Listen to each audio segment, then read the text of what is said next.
people in this room have a rare disease, fact. And according to statistics, many more of you have a friend, colleague, or family member affected.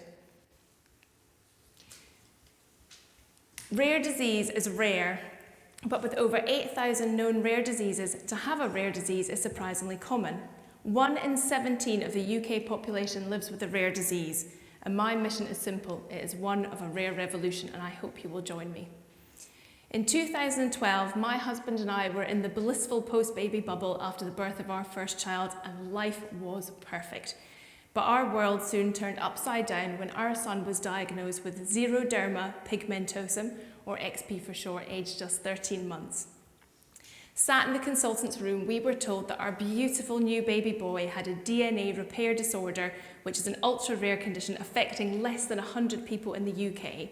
It renders him unable to repair damage caused by ultraviolet light and at risk of neurological implications from eyesight and hearing loss to learning difficulties and impaired motor function. On that day, February the 14th, not our most romantic Valentine's Day to date, we were told he would spend his entire life completely shielded from and protected from ultraviolet light and all light on that spectrum. If, like me at the time, you don't know what that means, it means all daylight and most types of light bulbs. Without complete protection, Edison's skin will severely burn and he will develop life-threatening skin cancers. He is 10,000 times more susceptible to skin cancer than you and I, so it was a prognosis of a life of darkness. As I let those facts settle in, I did what most people do in that situation, and I reached for Dr. Google. The search results were bleak. They were images to fear the heart that left us reeling about what the future might hold for our son. At that point, I pulled myself together, gave myself a pep talk, and made 3 important pledges. Pledge 1, that my son would not live in the shadows and would indeed dance in the sunlight and live as full a life as possible.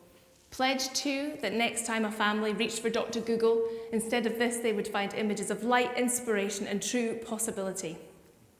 And pledge 3, that my son and others like him would be accepted in society for the incredible individuals they are and not defined by their condition. Pledge 1 is a very personal one to my family. My husband and I do and will continue to dedicate our lives to ensuring that Edison lives in complete protection from ultraviolet light.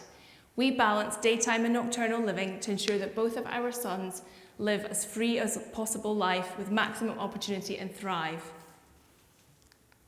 Pledge 2 is also somewhat of a family affair. For 5 years, side by side with my sister Rebecca Stewart, we have created and built a charity with global reach. At Teddington Trust, we support, educate and protect families affected by XP, and we work hard to get our message of hope and possibility out there, slowly pushing the outdated content of Dr. Google down the search engine.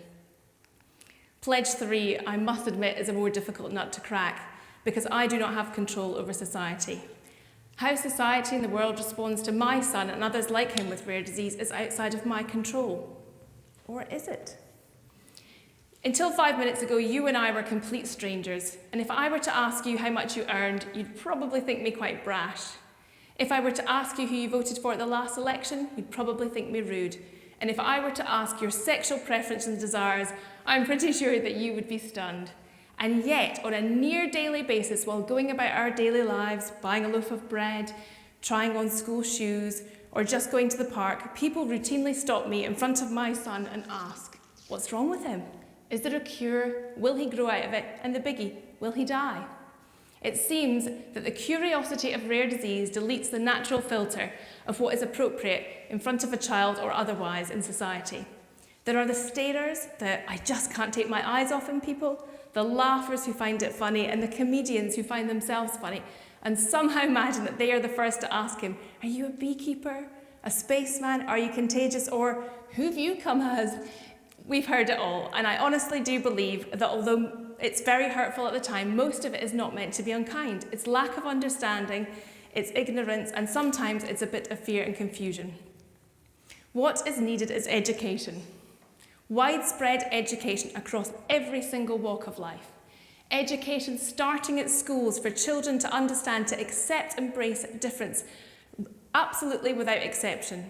Education of educators to build inclusive and nurturing schools so that everybody can thrive and have equal opportunity and have mutual respect. Re-education of society, for us to see individuals for just that, individuals, and not to judge and define them by their medical status or condition. And even education of rare disease patients themselves, to hold their heads up high and go fearlessly into life with an open heart and utter confidence of the value they bring to our life. It is indeed time for a revolution, and it is one of rare education. At Teddington Trust, we provide free educational resources to families and children affected with XP around the globe. We do this so that we can teach them and educate them about the complex nature of their condition and protection, and to inspire them that everything really is possible if they plan and prepare.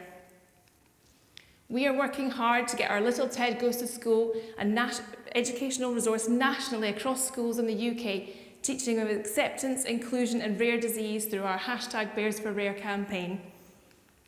And just last September, we launched a brand new digital rare disease magazine, a free resource for the rare disease community, giving a voice to the 350 million people globally living with a rare disease. And it is no coincidence that our launch issue focused on the topic of rare education. Later this year, we will launch a special Rare Revolution magazine version for kids, giving rare children a place to be heard and seen.